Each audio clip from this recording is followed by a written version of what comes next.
Tere! Mä olen syntynyt Helsingissä.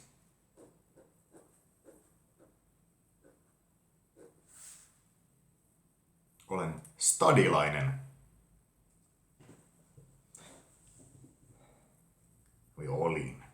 Sestään juurikkas on mul Ida-Soomes ja sinna me kolisime ka, kui ma olin 14.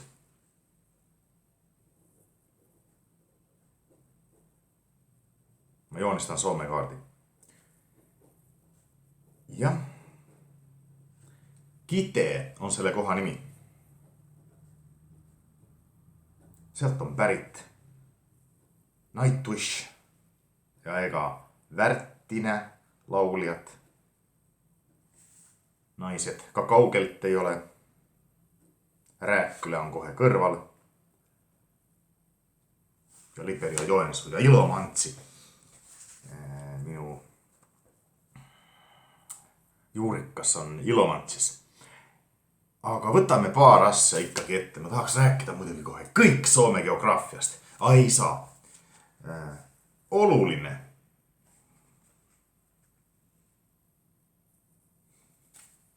Ja nägite. Helsingi. Ja joonistan siia ringtee. Kehä 3.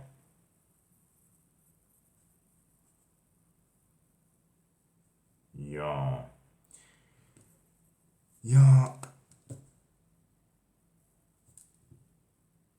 Helsingin ihmestele se ringtee onkin jopa ja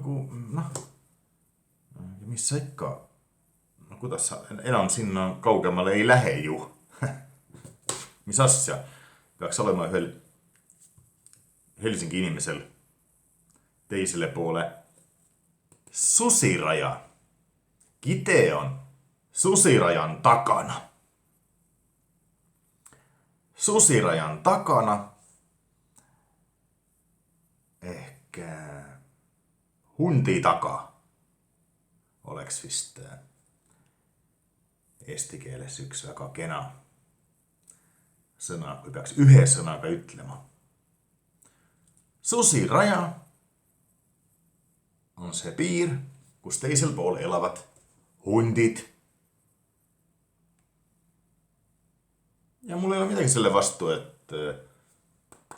et Kehä 3 on see koht, mis jagab kaheks Soome. Helsingist Kiteesse on 400 kilomeetrit. Ja Kiteest edasi on veel kilomeetreid enne kui maailm lõpeb. Aga on ju ilus sõna. Susiraja.